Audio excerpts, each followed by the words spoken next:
Assalamualaikum warahmatullahi wabarakatuh. Izin memperkenalkan diri, nama saya Nabila Aisyah dengan NPM 21170501036 dari kelas B. Dalam video ini bertujuan untuk memenuhi kuis 3 pengantar organisasi komputer saya dalam menjelaskan perbedaan struktur komputer, arsitektur von Neumann, dan arsitektur Harvard.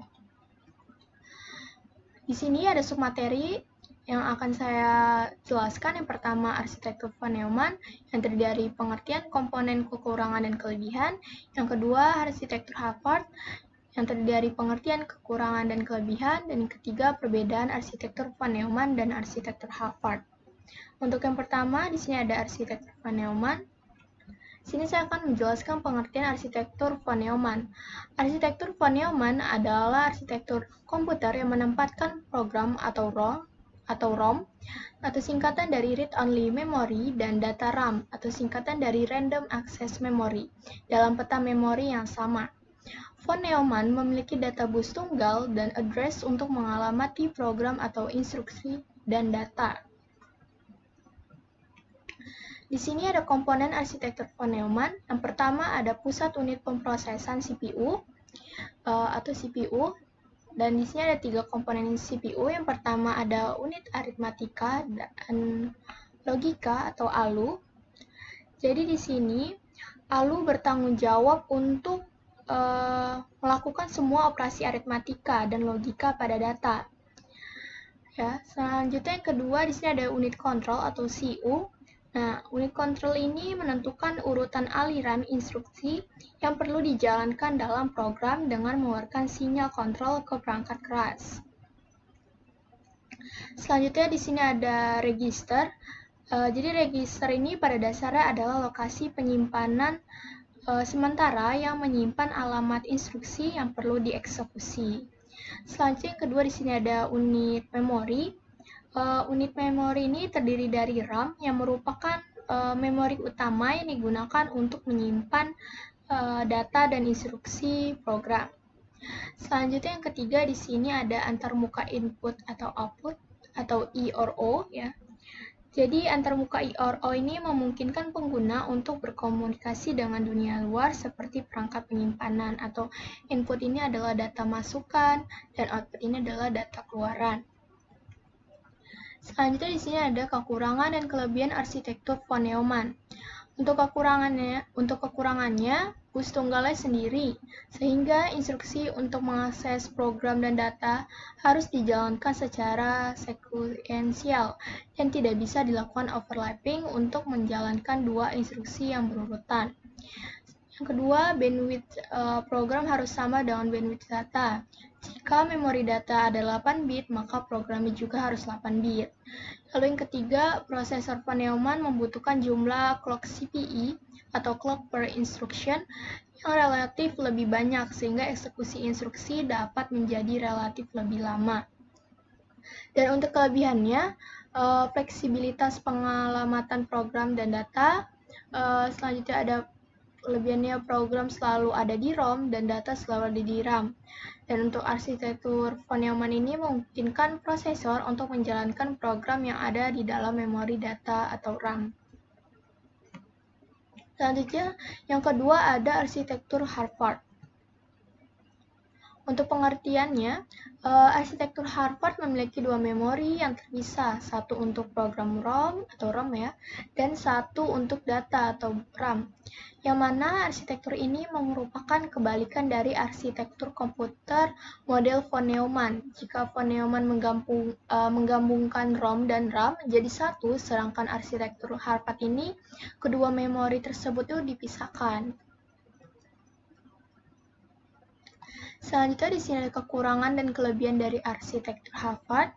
Untuk kekurangannya sendiri, arsitektur Harvard tidak memungkinkan untuk menempatkan data pada ROM.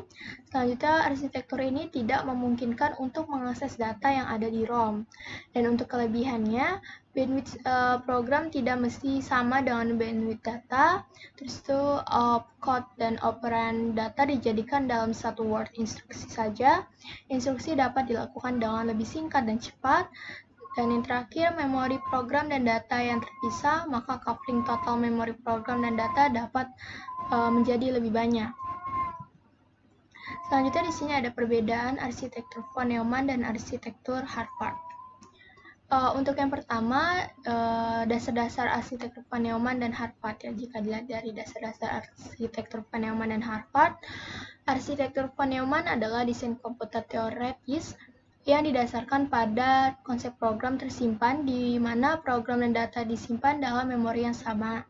Sedangkan arsitektur Harvard ini didasarkan pada model komputer berbasis relay asli Harvard Mark I yang menggunakan bus terpisah untuk data dan instruksi. Jika dilihat dari sisa memori arsitektur von Neumann dan Harvard, arsitektur von Neumann hanya memiliki satu bus yang digunakan untuk pengambilan instruksi dan transport data. Dan operasi harus dijalankan karena mereka tidak dapat dilakukan pada saat yang sama. Arsitektur Harvard di sisi lain memiliki ruang memori terpisah untuk instruksi dan data, yang secara fisik memisahkan sinyal dan penyimpanan untuk kode dan memori data, yang pada gilirannya memungkinkan untuk mengakses masing-masing sistem memori secara bersamaan.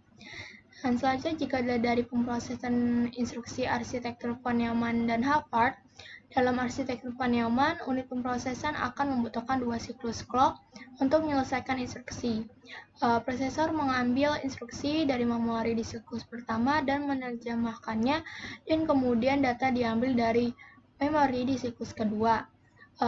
Sedangkan dalam arsitektur Harvard ini, unit pemrosesan dapat menyelesaikan instruksi dalam satu siklus jika ada strategi perbian yang sesuai. Selanjutnya, yang keempat, jika dilihat dari biaya arsitektur von Neumann dan Harvard, itu arsitektur von Neumann, instruksi dan data menggunakan sistem bus yang sama, sehingga menyederhanakan desain dan pengembangan unit kontrol yang pada akhirnya menurunkan biaya produksi menjadi seminimal mungkin. Atau dengan kata lain tuh, von Neumann itu lebih murah ya. Sedangkan pengembangan unit kontrol dalam arsitektur Harvard lebih mahal daripada yang sebelumnya, karena arsitekturnya itu lebih kompleks dan ia mempekerjakan 2 bus untuk instruksi dan data. Dan terakhir, jika dilihat dari penggunaan arsitektur von Neumann dan Harvard, arsitektur von Neumann ini terutama digunakan di setiap mesin yang Anda lihat dari komputer ya. Biasa kita lihat dari komputer desktop dan notebook hingga komputer dan workstation berkinerja tinggi. Sedangkan arsitektur Harvard adalah konsep yang cukup baru yang digunakan terutama dalam microcontroller dan pemrosesan sinyal digital atau DSP. Ya, mungkin sekian penjelasan dari saya. Mohon maaf apabila ada kesalahan kata dan kekurangan kata. Saya ucapkan terima kasih kepada Bapak Feby Eka Febriansa. Saya akhiri, wassalamualaikum warahmatullahi wabarakatuh.